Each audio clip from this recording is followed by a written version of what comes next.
சரி. இன்றைக்கி 2 தெசலோனிக்கேயர் 1ஆம் அதிகாரம் பார்க்கலாம். ஸோ பொதுவாக பார்த்தீங்கன்னா, அவருடைய எல்லா நிருபத்திலையுமே பார்த்தீங்கன்னா, 1ஆம் அதிகாரத்தில் வாழ்த்துல ஆரம்பித்து கடைசி அதிகாரத்தில் வாழ்த்தி ஆசீர்வதித்து முடிப்பார். ஸோ இந்த 2ஆம் நிருபத்திலையும் அதே தான் செஞ்சுருக்காரு. சரிங்களா? 1ஆம் அதிகாரத்தில் வாழ்த்தில் ஆரம்பிச்சிருக்காரு. ஸோ முதல் 2 வசனங்கள் வாழ்த்து. சரிங்களா? முதல் 2 வசனங்கள் வாழ்த்து. 1ஆம் வசனம் வாசிக்கிறேன்.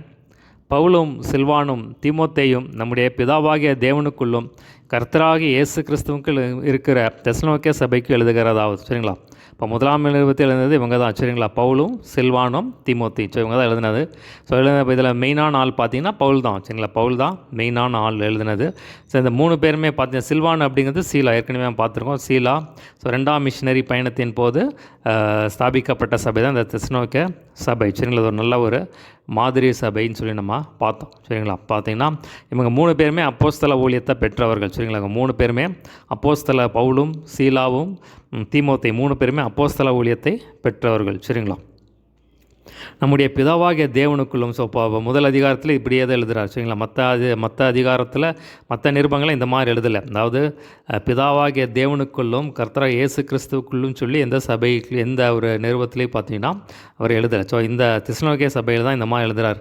நம்முடைய பிதாவாகிய தேவனுக்குள்ளும் கர்த்தராகிய இயேசு கிறிஸ்துவுக்குள்ளும் இருக்கிற தெசலோனிக்கேயர் சபைக்கு அப்படின்னு சொல்லி எழுதுகிறார். ஸோ இப்போ பிதாவாகிய தேவனுக்குள்ளும் கர்த்தராகிய இயேசு கிறிஸ்துவுக்கு இருக்கிற சபை அப்படின்னு என்னென்னா, தேவனுடைய சித்தத்தின்படி அந்த விசுவாசிகள் தேவ சித்தத்தின்படி செய்கிறாங்கன்னு சொல்லி சொல்கிறார். சரிங்களா?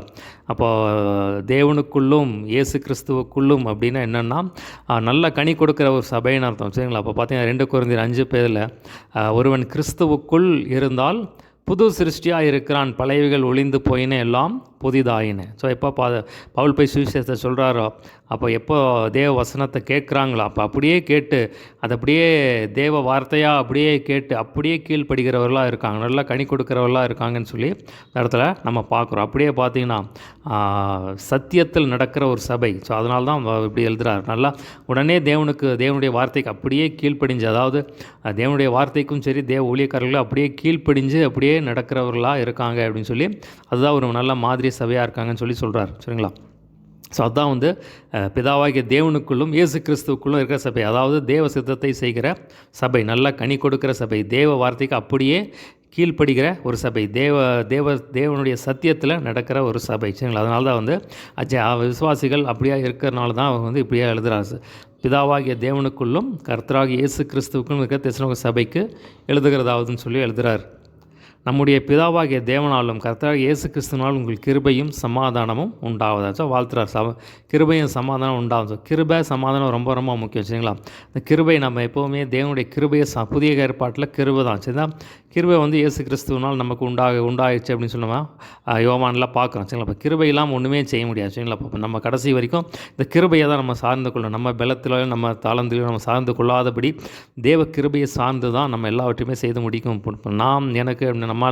நம்ம பலத்தினால் எதுவுமே முடியாது. தேவ கிருபையை நம்ம சார்ந்து தான் வாழ வேண்டியதாக இருக்குது. சரிங்களா? அப்போ பார்த்தீங்கன்னா நம்ம தேவ கிருபையை சார்ந்து கொள்ளும்போது தேவன் நமக்கு உதவி செய்ய வல்லவராக இருக்கார். நம்முடைய காரியத்தை அவரே வெற்றிகரமாக முடிச்சு தருவார். பாருங்கள், அடுத்தது 3ஆம் வசனம் ஒரு தனி பகுதி, ஸ்தோத்திரம் பண்ணுறார். சரிங்களா? 3ஆம் பொதுவாக பார்த்தீங்கன்னா அவர் கிட்டத்தட்ட அநேக நிறுவனங்களை பார்த்தீங்கன்னா முதலாவது வாழ்த்தில் ஆரம்பிப்பார். அப்புறம் அவருடைய சில நல்ல காரியங்களுக்காக நீங்கள் இப்படியெல்லாம் இருக்கீங்கன்னு சொல்லி ஸ்தோத்திரம் பண்ணுறேன் அப்படின்னு சொல்லி சொல்லுவார். அப்புறம் மற்ற காரியங்களெல்லாம் சொல்லுவார். சரிங்களா? இதில் அதே மாதிரி தான். 3ஆம் வசனம் தனி பகுதி. ஸோ பார்த்தீங்கன்னா இந்த 3ஆம் வசனத்தை தலைப்பாக போட்டுக்கலாம். சகோதரரே, நாங்கள் எப்பொழுதும் உங்களுக்காக தேவனை ஸ்தோத்தரிக்க கடனாளிகளாக இருக்கிறோமா தலைப்பாக போட்டு வச்சுக்கோங்க. சரிங்களா? ஸோ இந்த இடத்துல சொல்கிறாரு, எப்போதுமே நாங்கள் உங்களுக்காக தேவனை ஸ்தோத்தரிக்க கடனாளிகளாக இருக்கிறோம். ஸோ எதற்காக ஸ்தோத்திரம் பண்ணுறோம் அப்படின்னு சொல்லி சொல்கிறார். பார்த்திங்கன்னா ஸ்தோத்திரம் பண்ணுறது ஒரு நல்ல காரியம். பாருங்கள். ஸோ பவுல் எல்லா இடத்துலையும் பார்த்தீங்கன்னா பார்க்குறோம், நீங்கள் எல்லாவற்றிலும் ஸ்தோத்திரம் செய்யுங்கள், அப்படி செய்வதே கிறிஸ்து இயேசுவின் குறித்து சித்தமாக இருக்குது அப்படின்னு சொல்லி சொல்கிறார். ஸோ என்ன காலத்திலாலும் சரி, எப்போ ஆனாலும் சரி, அதாவது பக்தன் எழுதும் போது எழுதுகிறாரு, நான் எப்போவுமே கர்த்தருக்குள்ளே மகிழ்ச்சியாக இருப்பேன், நல்லது நடந்தாலும் சரி, இல்லை எல்லாம் இருந்தாலும் சரி, இல்லைனாலும் சரி, கர்த்தரை ஸ்தோத்தரிப்பேன். அதுதான் தேவனை குறித்து, தேவன் உங்களை குறித்து தேவனுடைய சித்தமாக இருக்குது அப்படின்னு சொல்லி நம்ம வேதத்தில் பார்க்குறோம். சரி, நான் வேதத்தில் பார்க்குறோம், ஸ்தோத்திர பலியிடுகிறவன் என்னை மகிமைப்படுத்துகிறான். தன் வழியை செம்மைப்படுத்துகிறவனுக்கு தேவனுடைய ரட்சிப்பை வழியை காண்பிப்பேன்னு சொல்கிறார். நம்ம பார்க்குறோம். இப்போ சோத்திரப்போ இயேசு கிறிஸ்து பார்த்திங்கன்னா 5 அப்போ 2 மீனை எடுத்து சோத்திரம் பண்ணுறாரு. உடனே பார்த்திங்கன்னா அது பெருக ஆரம்பிச்சு நம்ம பார்க்குறப்போ எல்லாவற்றிலும் சோத்திரம் செய்யுங்க. அப்போ பார்த்திங்கன்னா எல்லாவற்றையும் ஆண்டவர் மாற்றி என்றைக்குமே நம்ம வந்து முறுமுறுக்காமல் சூழ்நிலைகள் வேறு மாதிரியாக தான் இருக்கும். சரிங்களா? நம்ம சோத்திரம் பண்ணும்போது அந்த சூழ்நிலைகளை தேவன் மாற்றி போட வல்லவராக இருக்கிறார். சரிங்களா? அப்போ இதுக்காக வந்து சோத்திரம் பண்ணுறேன் அப்படிங்கிற 2 காரியத்துக்காக சோத்திரம் பண்ணுறேன் அப்படின்னு சொல்கிறார் பாருங்கள். உங்கள் விசுவாசம் மிகவும் பெருகிறபடினாலும் நீங்கள் எல்லாரும் ஒருவில் வைத்திருக்கிற அன்பு அதிகரிக்கிறபடினாலும் இப்படி செய்கிறது தகுதியாக இருக்குது. ஸோ 2 காரியத்துக்காக சோத்திரம் பண்ணுறேன் அப்படின்னு சொல்கிறார். முதலாவது பார்த்தீங்கன்னா விசுவாசம் பெருகிறபடினால் நான் சோத்திரம் பண்ணுறேன் அப்படிங்கிற. அடுத்த பார்த்தீங்கன்னா உங்கள் ஒருவர் மேல் ஒருவர் அன்பு அதிகரிக்கிறபடினால் இப்படி செய்கிறது உங்களுக்கு சோத்திரம் பண்ணுறேன் அப்படின்னு சொல்கிறார். ஸோ கிறிஸ்துவ வாழ்க்கையில் இது 2 தான் ரொம்ப முக்கியம். சரிங்களா? அன்பு, முதலாவது அன்பு, அடுத்தது விசுவாசம். அது 2மே ரொம்ப ரொம்ப முக்கியமான ஒரு காரியம் பாருங்கள். சரிங்களா? இப்போ இது பார்த்திங்கன்னா விசுவாசத்தை பற்றி எழுதும்போது முதலாவது நிருபத்தில் இதுதான் ஸ்தோத்திரம் பண்ணி எழுதுகிறார். நீங்கள் விசுவாசம் உள்ளவராக இருக்கீங்க, உங்கள் அன்பாக இருக்கீங்க அப்படிங்கிறதுக்காக வந்து ஸ்தோத்திரம் பண்ணுறாரு. 2வது நிருபத்தில் எழுதும்போது கொஞ்ச நாள் கழித்து எழுதுகிறார் பாருங்கள். விசுவாசம் மிகவும் பெருகாயிருச்சு, அதுக்காக ஸ்தோத்திரிக்கிறேன்றார். உங்கள் அன்பு இன்னும் அதிகரிக்கிறபடினா அதுக்காக ஸ்தோத்திரம் பண்ணுறேன்னு சொல்கிறார். இது 2மே ரொம்ப முக்கியம் பாருங்கள். ஸோ பார்த்திங்கன்னா நம்ம வேதத்தில் பார்க்குறோம், விசுவாசம் இல்லாமல் தேவனுக்கு பிரியமாக இருக்கிறது கூடாத காரியம். விசுவாசம் கேள்வியினாலே வரும், கேள்வி தேவ வசனத்தினாலே வரும்னு சொல்லி நம்ம பார்க்குறோம். சரிங்களா? பார்த்திங்கன்னா இந்த விசுவாசம் என்ன வேதத்தில் பார்க்குறோம், விசுவாசிக்கிறவனுக்கு எல்லாம் கூடும், மலைகளை தேர்க்கத்தக்க விசுவாசம்னு சொல்லி நம்ம பார்க்குறோம். இப்போ விசுவாசிக்கிறவனுக்கு எல்லாம் கூடும் சொல்லி ஆண்டவர் சொல்கிறார். சரிங்களா? இப்போ விசுவாசம் மிகவும் பெரிய. அப்போ எப்படின்னா எப்போ பார்த்தாலும் நல்லா வேதத்தை வாசித்து தியானித்து வசனத்தை கேட்கிறவர்களாக வசனத்தின் மேலே வாஞ்சியாக இருக்கிறாங்க. அதனால் பார்த்திங்கன்னா விசுவாசம் பெருகி போச்சு அப்படின்னு சொல்லி நம்ம பார்த்தாலும் அப்படி இருந்தால் தான் விசுவாசம் பெருகும். சரிங்களா? எப்போவுமே வேத வசனத்தை கேட்டு வேதத்தில் வாசித்து தியானித்தா தான் விசுவாசம் பெருகும் பாருங்கள்.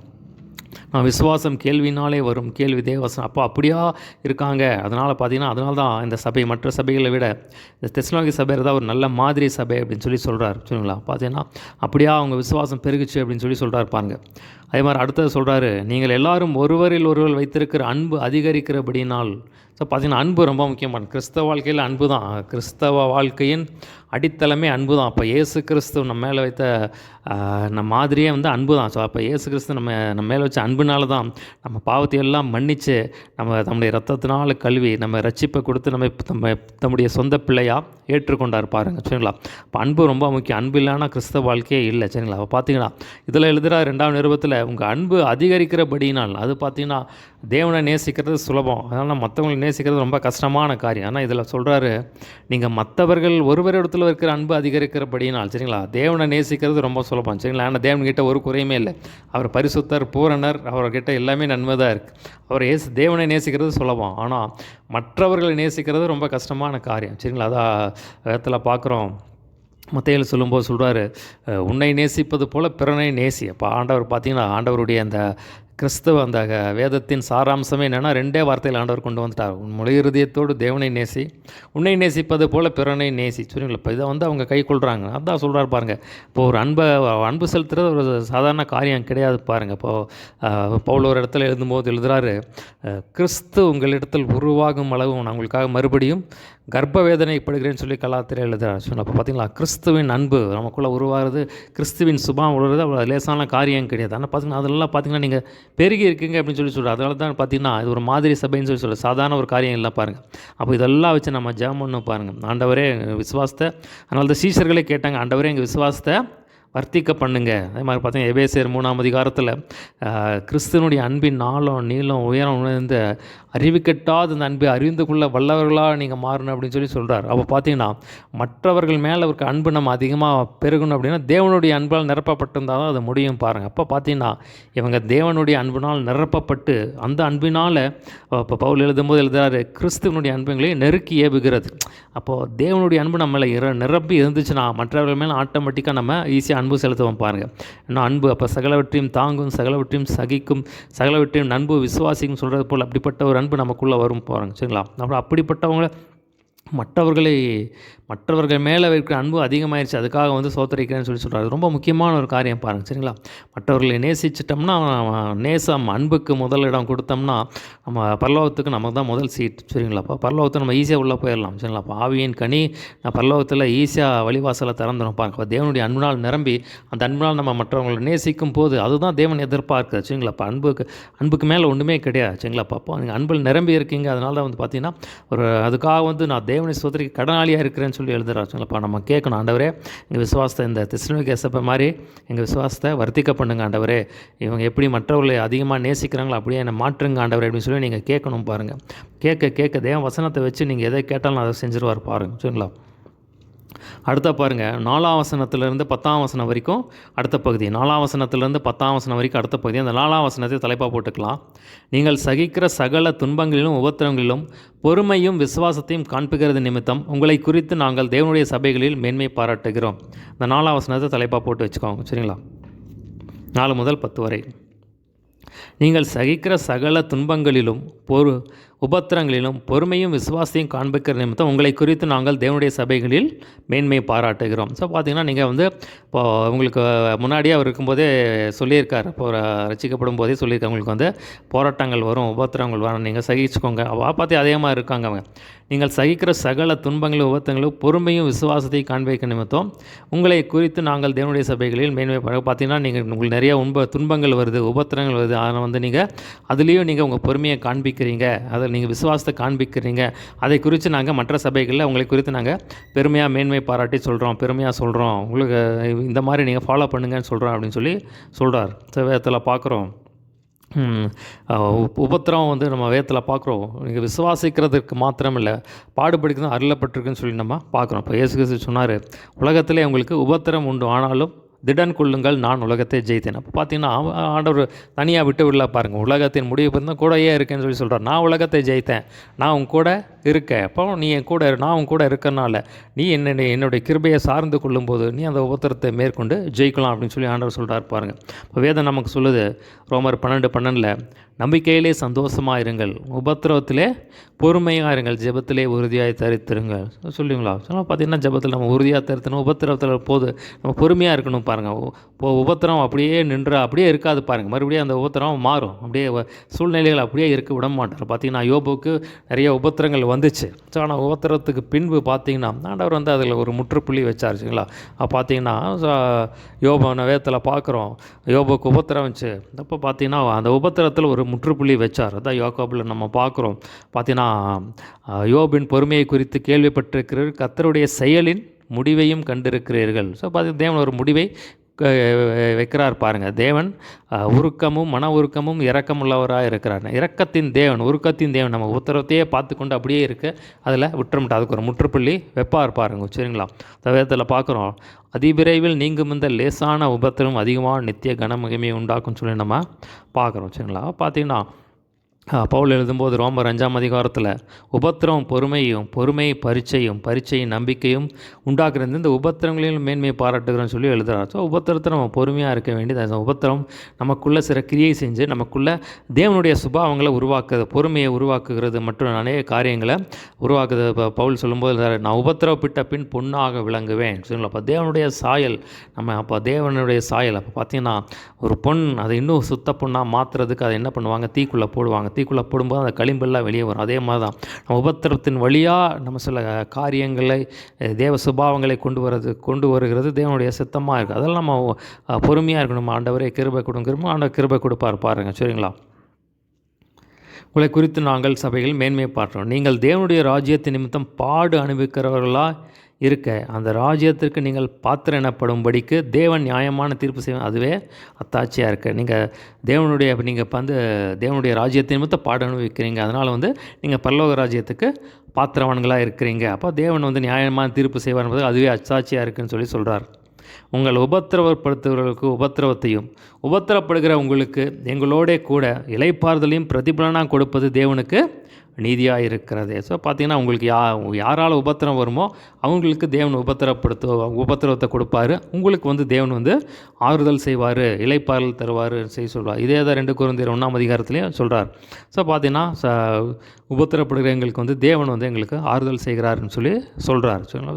அது தேவனுடைய நீதியாக இருக்குது அப்படின்னு சொல்லி சொல்கிறார். ஸோ பார்த்திங்கன்னா எத்தனை உபத்திரம் வந்தாலும் நம்ம தேவனை விட்டு பின்வாங்கி போகக்கூடாது பாருங்கள். அது ரொம்ப ஒரு முக்கியமான ஒரு காரியம் பாருங்கள். என்ன ஆனாலும் சரி தேவனுடைய கிருபை, ஆண்டவரே எனக்கு உதவி செய்யுங்க, கிருபை கொடுங்க, என்ன ஆண்டவர் ஒன்றும் செய்யலை, ஏன் இவ்வளோ உபத்திரம் வருது, நம்ம போயிடலாம் அப்படின்னு சொல்லி ஒரு நாள் நம்ம பின்வாங்கி போயிடக்கூடாது. ஏன்னா இதுக்கான பின்னாடி வர வெயிட்டேஜ் வேதத்தில் பார்க்குறோம். இந்த காலத்து பாடுகள் இனி வெளிப்படும் மகிமைக்கு ஒப்பிடத்தக்கவைகள் அல்ல அப்படின்னு சொல்லி பார்க்குறோம். இப்போ ஒரு தராசு இருக்குது, ஒரு தராசில் ஒரு சைடு உபத்திரமும் இன்னொரு சைடு தேவன் கொடுக்குற மகிமை அப்படின்னு மகிமையும் நம்ம வச்சு பார்த்தோம்னா நம்ம உபத்திரம் லேசாக இருக்கும், ஆனால் தேவன் கொடுக்குற அந்த மகிமை பெருசாக இருக்கும், அதோடைய வெயிட்டேஜ் ஜாஸ்தியாக இருக்கும் பாருங்கள். ஸோ அதான் அந்த இடத்துல சொல்கிறாரு. பவுல் சொல்லும்போது சொல்கிறாரு, தேவனுடைய அன்பை விட்டு நம்மை பிரிப்பவன் யார்? உபத்திரவமோ, வியாகுலமோ, மரணமோ, ஜீவனோ, நாசமோசமோ, பட்டயமோ, இவை எல்லாவற்றிலும் நம்மில் அன்பு கூறுகளும் முற்றும் ஜெயம் கொள்கிறவராக இருக்கிறோம்னு சொல்லி சொல்கிறார். பார்த்தீங்கன்னா என்ன உபத்திரம் இருந்தாலும் சரி தேவனுடைய அன்பு இருக்குது, அது போதும் எனக்கு அப்படின்னு சொல்லி சொல்கிறார். ஏன்னா எல்லாவற்றிலேருந்து தேவன் தப்புவிக்க வல்லவராக இருக்கிறார் பாருங்கள். 7ஆம் வசனம் பாருங்கள். தேவனை அறியாதவர்களுக்கும் நம்முடைய கர்த்தராகிய இயேசு கிறிஸ்துவின் சுவிசேஷத்திற்கு கீழ்ப்படியாதவர்கள் நீதியின் ஆக்கினையை செலுத்தும்படிக்கு கர்த்தராகிய இயேசு தமது வல்லமையின் தூதரோடும் ஜுவாலித்து இருக்கிற அக்கினியோடும் வானத்திலிருந்து வெளிப்படும் போது அப்படி ஆகும். சரி, பார்த்திங்கன்னா அது தேவனை அறியாதவர்களுக்கும் சுவிசேஷத்துக்கு கீழ்ப்படியாதவர்களுக்கும் நீதியுள்ள ஆக்கினை தேவன் தருவார். கடைசி காலத்தில் இயேசு கிறிஸ்து வரும்போது தூதரோடு கூட மேலே வரும்போது அவங்களுக்கு அந்த மாதிரி தண்டனை வரும் அப்படின்னு சொல்லி சொல்கிறார். அந்நாளிலே தம்முடைய பரிசுத்தவான்களில் மகிமைப்படத்தக்கவராயும் நீங்கள் எங்களுடைய சாட்சியை விசுவாசித்தபடினாலே உங்களிடத்திலும் விசுவாசிக்கிற எல்லாரிடத்திலும் ஆச்சரியப்படத்தக்கவராயும் அவர் வரும்போது அவர்கள் கர்த்தருடைய சன்னிதானத்திலிருந்தும் அவருடைய வல்லமை பொருந்திய மகிமையிலிருந்தும் நீங்களாகி நித்திய அழிவாகிய தண்டனையை அடைவார்கள். அப்போ இயேசு கிறிஸ்து ஆச்சரியப்படும்படியாக வருவார். பார்த்திங்கன்னா விசுவாசிகளுக்கு ஆச்சரியப்படும்படியாக வருவார், ஆனால் அவங்களுக்கு நித்திய அழிவாகிய தண்டனை தரும்படியாக வருவார் அப்படின்னு சொல்லி சொல்கிறார். அதனால் பார்த்திங்கன்னா ஒரு நாளும் நம்ம பின்வாங்கி போகக்கூடாது. சரிங்களா? அப்போ எத்தனை ஒவ்வொருத்தர் பாடு வந்தாலும் தேவன் கூட இருக்கார் பாருங்கள். அப்போ பார்த்தீங்களா கொஞ்சம் காலம்தான் அனுபவம் வரும். பார்த்தீங்கன்னா இந்த தேவனுடைய சிஸ்டம் அப்படி தான் வச்சுருக்காரு. சரிங்களா? அநேக உபத்திரம் வழியாக தான் நம்ம பரலோகத்துக்கு போய் சேர முடியும். சரி, உபத்திரம் வரும், அப்புறம் அதுக்கு ஒரு முற்றுப்புள்ளி வைப்பார், அப்புறம் அடுத்த ஒரு உபத்திரம் வரும், அப்புறம் முற்றுப்புள்ளி வைப்பார். இப்படி தான் நம்ம வாழ்க்கையை முடிக்க வேண்டியதாக இருக்குது. அதுக்காக நம்ம சோர்ந்து போக வேண்டியதில்லை. வேதத்தில் பார்க்குற எப்போதும் சந்தோஷமாக இருங்கள். உபத்திரமே நம்ம சந்தோஷமாக இருக்க முடியும், மேன்மையை பாராட்ட முடியும் பாருங்கள். சரிங்களா? அடுத்த பாருங்கள் கடைசி பகுதி, அடுத்த 2 வசனங்கள் கடைசி பகுதி. சரிங்களா? அடுத்த 2 வசனம் ஜெபம் பண்ணுறாரு. சரிங்களா? முக்கியமான ஒரு ஜெபம், ஆவிக்குரிய வளர்ச்சிக்கு செய்ய வேண்டிய ஒரு ஜெபத்தை பண்ணுறார். சரிங்களா? 11-12 ஜெபம் அப்படின்னு சொல்லி எழுதிக்கோங்க. ஒரு 2 விண்ணப்பத்தை பண்ணுறாரு. ஆகையால் நம்முடைய தேவனும் கர்த்தராகிய இயேசு கிறிஸ்துவும் அளிக்கும் கிருபையின்படியே நம்முடைய கர்த்தராகிய இயேசு கிறிஸ்துவின் நாமம் உங்களிடத்திலும் நீங்கள் அவரிடத்திலும் மகிமைப்படும் பொருட்டாக நம்முடைய தேவன் உங்களை தமது அழைப்புக்கு பாத்திரராகவும் தம்முடைய தயவுள்ள சித்தம் முழுவதையும் விசுவாசத்தின் கிரியையும் பலமாய் உங்களிடத்தில் நிறைவேற்ற வேண்டும் என்று எப்பொழுதும் உங்களுக்காக வேண்டிக் கொள்கிறோம். ஸோ பார்த்தீங்கன்னா ஜெபம். ஸோ முக்கியமாக 2 ஜெபத்தை பண்ணுறாரு. என்ன சொல்கிறாரு அப்படின்னா, அழைப்புக்கு தேவன் உங்களை பாத்திரராக்கணும். சரிங்களா? அப்போ அழைப்புக்கு பாத்திரராக இருக்கணும்னா தேவன் உங்களுக்கு என்ன அழைப்பு வச்சுருக்காரு அதில் நீங்கள் நல்லா தேறி இருக்கணும். ஒரு சைடு தேவனுடைய சுபாவம். சரிங்களா? தேவனுடைய சுபாவத்தில் நீங்கள் நிரம்பி இருக்கணும். சரி, நீங்கள் பரிசுத்தம் உள்ளவர்களாக இருக்கணும், தேவனுடைய அன்பில் நிரம்பி இருக்கணும், விசுவாசத்தில் நிரம்பி இருக்கணும், தேவனுடைய வார்த்தையில் நிரம்பி இருக்கணும். இன்னொன்று பார்த்தீங்கன்னா அழைப்புக்கு பாத்திரமங்களாக இருக்கணும். ஒருவேளை உங்களை சுவிசேஷகராக இருந்திருந்தாங்கன்னா சுவிசேஷத்தில் தெரியும், அப்போஸ்தலராக இருந்தாருன்னா அப்போஸ்தலரில் அப்போஸ்தல ஊழியத்தில் நீங்கள் தேறி இருக்கணும். ஒரு வேளை மேய்ப்பராக இருந்தாங்கன்னா மேய்ப்பர் ஊழியத்தில் நீங்கள் தேறி இருக்கணும். அப்போ அதுக்கு பாத்திராக இருக்கணும் அப்படின்னு சொல்லி சொல்கிறார்ப்பா. இந்த இடத்துல பார்த்தீங்கன்னா தேவனே உங்களே அழைப்புக்கு பாத்திரங்களாக மாற்றுவார். அப்போ பார்த்தீங்கன்னா நம்ம அதுக்கு ஒப்பு கொடுக்கணும் பாருங்கள். அதுக்கு ஒரு முயற்சி தேவை. சரிங்களா? பக்தி விருத்திக்கு ஏதுவான ஒரு முயற்சி தேவை, அதுக்கு ஒரு பயிற்சி தேவை. அழைப்புக்கு நம்ம பயிற்றுவிக்கப்பட ஒப்பு கொடுக்கணும். சரிங்களா? அப்போ அதுக்கான நம்ம அதுக்கான காரியங்களை நம்ம செய்யணும். ஆண்டவர்கிட்ட சொல்லும்போது எல்லாத்துக்குமே வேதம் தான் பேஸ். சரிங்களா? எல்லாத்துக்குமே இந்த வேதம் தான் பேஸ். சுவிசேஷகனாலும் சரி, போதகனாலும் சரி, மேய்ப்பரானாலும் சரி, எதுவானாலும் சரி, நம்ம தேரணும் அழைப்புக்கு பாத்திரவங்களா மாட்டணும். இந்த வேதம் தான் நமக்கு பேஸ். இந்த வேதம் தான் நம்மளுக்கு கற்றுக் கொடுக்கும். அந்த வேதம் தான் நம்மை மாற்றும், நம்மளை தகுதிப்படுத்தும் பாருங்கள். அதுக்கு பாத்திரவான்களாய் மாற்றும். ஸோ அதுக்காக வந்து விண்ணப்பம் பண்ணுறேன் அப்படின்னு சொல்லி சொல்கிறார். அடுத்த பார்த்திங்கன்னா, நம்ம தயவுள்ள சித்தம் முழுவதையும் விசுவாசத்தின் கிரியையும் பலமாக உங்களிடத்தில் நிறைவேற்றணும்னு சொல்லி விண்ணப்பம் பண்ணுறேன்னு பார்த்தீங்கன்னா, தேவன் ஒருத்தரை குறித்து ஒரு சித்தம் வச்சுருப்பார். சரிங்களா? தேவன் ஒவ்வொருத்தரை குறித்து ஒரு சித்தம் வச்சுருப்பார். இப்போ இயேசு கிறிஸ்து பார்த்தீங்கன்னா, பிதாவானவர் சித்தம் வச்சுருக்கார். அவர் வந்து இந்த எல்லா இடத்துலையும் போய் சுவிசேஷத்தை சொல்லணும், அற்புத அடையாளங்கள் செய்யணும், 12 சீஷர்களை உருவாக்கணும் அப்படின்னு சொல்லி என்னைக்கு சித்தம் வச்சுருக்கார். அப்போ இயேசு கிறிஸ்து என்ன பண்ணார்? பிதாவானவர் தமக்கு கொடுத்த எல்லாவற்றையும் செய்து எல்லாம் முடிந்ததுன்னு சொல்லி தம்முடைய ஓட்டத்தை, பிதாவானவர் தமக்கு கொடுத்த எல்லாவற்றையும் செய்து முடிந்தது அப்படின்னு சொல்லி தம் ஓட்டத்தை முடித்தார். இப்போ பவுல் பார்த்தீங்கன்னா எல்லாவற்றையும் முடித்து நம்முடைய நல்ல போராட்டத்தை ஓட்டத்தை முடித்தேன், விசுவாசத்தை காத்து கொண்டேன்னு சொல்லி பார்த்திங்கன்னா, அவருக்கு கொடுக்கப்பட்ட நிறைய சபைகளை ஸ்தாபித்து, நிறைய ஊழியர்களை எழுப்பி, நிறையா விசுவாசிகளை எழுப்பி அவர்களுக்கு வேதத்தை போதித்து தன்னுடைய ஓட்டத்தை வெற்றிகரமாக முடித்து இப்போ நான் ஓட்டத்தை முடித்தேன் அப்படின்னு சொல்லி சொல்கிறார். இப்போ நமக்கு கொடுக்கப்பட்ட அந்த காரியத்தை பார்த்திங்கன்னா, தேவனுடைய சித்தம் முழுவதும் பார்த்திங்கன்னா பலமாக நிரூபிக்கணும்னு சொல்லி, அதுக்காக அதை வந்து நிறைவேற்றணும்னு சொல்லி விண்ணப்பம் பண்ணுறேன் அப்படின்னு சொல்லி ரொம்ப முக்கியமான ஒரு காரியம் பாருங்க. இப்போ ஒவ்வொருத்தர் வாழ்க்கையிலையும் ஒவ்வொரு தனிப்பட்ட சித்தம் இருக்கும். சரிங்களா? அப்புறம் அந்த ஒவ்வொருத்தருக்கும் தனிப்பட்ட சித்தத்தை ஆண்டவர் வந்து வச்சுருப்பார். நீ இதெல்லாம் செய்யணும், இதை செய்யணும் அப்படின்னு சொல்லி இந்த ப்ராஜெக்ட்ஸை, பிளான்ஸை வச்சுருப்பார். சரிங்களா? தரிசனத்தை வச்சுருப்பார். சரிங்களா? அப்போ அவருடைய அந்த தரிசனத்தின் மூலமாக அவருடைய பிளான்ஸை வந்து நிறைவேற்றணும்னு சொல்லி வச்சுருப்பார். அப்போ அதுக்கு நம்ம ஒப்பு கொடுக்கும்போது தான் தேவன் நம்ம வந்து அதற்கு ஒப்பு கொடுக்கும்போது தான் நம்ம மூலமாக அந்த பிளான்ஸ் எல்லாமே வந்து நிறைவேறும் பாருங்கள். அப்போ அதை வந்து தேவன் எல்லாம் நீங்கள் செய்து முடிக்கணும் அப்படின்னு சொல்லி உங்களுக்காக விண்ணப்பம் பண்ணுறேன் அப்படின்னு சொல்லி சொல்கிறார். ஸோ பார்த்திங்கன்னா, இப்படியா ஒரு சாட்சியை கேள்விப்பட்டேன் நான். ஒரு ஊழியக்காரருக்கு பயங்கரமான பாடுகள், ஊழியம் செஞ்சுட்டே இருந்தார். பயங்கரமான பாடுகள் வந்துச்சாமா. அந்த பாடுகள் வந்து என்ன பார்த்தீங்கன்னா, ஆண்டவர் நைட்டு தூங்கும்போது, ஆண்டவரே என்னோட போதும், ஆண்டவர் என்னை எடுத்துக்கொள்ளுங்க, என்னால் அந்த பாடுகளை தாங்க முடியல அப்படின்னு சொல்லி என்னை எடுத்துக்கொள்ளுங்க அப்படின்னு சொல்லி ரொம்ப மன பாரத்தோடு ஜெபம் பண்ணிவிட்டு படுத்து தூங்கிட்டார். நம்ம வேண்டாம் ஆண்டவரே என்னை வந்து எடுத்துக்கொள்ளுங்க அப்படின்னு சொல்லி, என்னால் இந்த பாடுகளை தாங்க முடியல அப்படின்னு சொல்லி ஜெபம் பண்ணிவிட்டு படுத்துட்டாராம். பார்த்தீங்கன்னா நைட்டு ஒரு கனவு வந்துச்சாமா. அந்த கனவில் பார்த்தீங்கன்னா, அவர் தேவன் வந்து பரலோகத்துக்கு எடுத்துக்கொள்ளப்படுறான். அவர் பார்த்தீங்கன்னா ஒரு பெரிய புக் இருக்குது. அதில் பார்த்தீங்கன்னா அவரை பற்றின புக், அதில் அவர் பேர் போட்டிருந்துச்சு. அதில் பார்த்தீங்கன்னா அந்த பரலோகத்தில் பார்த்தீங்கன்னா கொஞ்சம் பேஜஸ் நிரப்பி இருந்துச்சாமா, நிறைய பேஜஸ் காலியாக இருந்துச்சாமா. உடனே கேட்டார், அவனை நீ இப்போ பார்த்தீங்கன்னா என்ன ஆண்டவரே கொஞ்சம் பேஜஸ் எழுதியிருக்கு, நிறைய பேஜஸ் காலியாக இருக்குது அப்படின்னு ஆண்டவர் சொன்னார். நான் உன்னை குறித்து இவ்வளோ காரியத்தை வச்சுருக்கேன் நான், ஆனால் நீ நிறைவேற்றினது இவ்வளோ தான், நிறைவேற்றின காரியங்கள் மட்டும் எழுதப்பட்டிருக்கு, இன்னும் நிறைவேற்றாத காரியங்கள் காலி பக்கமாக இருக்குது அப்படின்னு சொல்லி சொன்னாராம். உடனே அவர் சொன்னாராம், ஆண்டவரே நான் வந்து செய்கிறேன், என்னை வந்து எவ்வளோ பாடுகளை வந்தாலும் சரி ஆண்டவரை சகிச்சுக்கிறேன், எனக்கு கிருபை கொடுங்க, எனக்கு இன்னும் ஆயுசு நாட்களை கொடுங்க, என்னை குறித்து என்னென்னலாம் சித்தம் வச்சுருக்கேன் அதெல்லாம் நிறைவேற்றும் வரைக்கும் என்னை உயிரை எடுக்காதீங்க அப்படின்னு சொல்லி வந்து நான் ஒப்பு கொடுக்குறேன் அப்படின்னு சொல்லிட்டு சொன்னாராமா. சரிங்களா? அது ரொம்ப ஒரு முக்கியமான ஒரு காரியம். ஸோ தேவன் நம்மை குறித்து என்ன சித்தம் வச்சுருக்கிறாரோ அதெல்லாம் நம்ம கம்ப்ளீட் பண்ணி போனால் அதுதான் ஒரு பெரிய ஒரு சக்ஸஸ். சரிங்களா? நம்ம தேவன் நம்மை படைத்ததுக்கான ஒரு முக்கியமான ஒரு நோக்கத்தை நம்ம நிறைவேற்றிட்டோன்னு அர்த்தம். சரிங்களா? வேதத்தில் பார்க்குறோம், நினைக்கிறதற்கும் வேண்டிக் கொள்வதற்கும் அதிகமாக செய்வேன்னு சொல்லி சொல்கிறார். சரிங்களா? அப்போ பார்த்திங்கன்னா நம்ம ஆண்டவருக்கு ஒப்பு கொடுப்போம். இது ரெண்டுமே முக்கியமான ஒரு ஜெபங்கள். சரிங்களா? அது ரெண்டுமே அழைப்புக்கு பாத்திரராக மாற்றணும். தேவனுடைய சித்தம் முழுவதும் நமக்கு நம்ம மூலமாக தேவன் வந்து நிறைவேற்றணும். ரொம்ப முக்கியமான ஒரு ஜெப குறிப்பு. சரிங்களா? சரி, இது என்ன பார்த்தோம் அப்படின்னா, முதலாவது வாழ்த்தில் ஆரம்பிக்கிறாரு. வாழ்த்தில் ஆரம்பித்து அப்புறம் விசுவாசத்துக்காகவும் அன்புக்காகவும் ஸ்தோத்திரம் பண்ணுறேன்னு சொல்லி சொல்கிறாரு. பார்த்தீங்கன்னா எவ்வளோ துன்பங்கள் உபத்திரங்கள் வந்தாலும் நீங்கள் பொறுமையை விசுவாசத்தை காண்பிக்கிறீங்க அப்படின்னு சொல்லி சொல்கிறாரு. அதேமாதிரி பார்த்தீங்கன்னா நீங்கள் வந்து தேவனுடைய ராஜ்யத்துக்கு பாத்திரராக இருக்கனால தேவன் நியாயமான தீர்ப்பு செய்வார்னு சொல்லி சொல்கிறாரு. உங்களுக்கு உபத்திரப்படுத்துறவங்களுக்கு உபத்திரவத்தையும் அதோடு கூட வேணால் உங்களுக்கு வந்து தேவன் வந்து இளைப்பால் தருவார் அப்படின்னு சொல்லி சொல்கிறாரு. அதே மாதிரி பார்த்தீங்கன்னா சுவிசேஷத்துக்கு கீழ்ப்படியாதவர்களுக்கு நித்திய அழிவாக தண்டனை வந்து இயேசு கிறிஸ்து வரும்போது தருவார்னு சொல்லி அந்த காரியத்தை சொல்கிறார். அப்புறம் பார்த்தீங்கன்னா ஆவிக்குரிய வளர்ச்சிக்கான ஜெபத்தை சொல்கிறாரு. பார்த்தீங்கன்னா அழைப்புக்கு தேவன் உங்களை பாத்திரவாக்கணும், தேவனுடைய சித்தம் உங்களை குறித்து என்ன சித்தம் வச்சுருக்காரோ அது முழுவதும் உங்கள் மூலமாக நிறைவேற்றணும்னு சொல்லி விண்ணப்பம் பண்ணுறேன் அப்படின்னு சொல்லி சொல்கிறார். அந்த காரியத்தை நம்ம பார்த்தோம். சரிங்களா?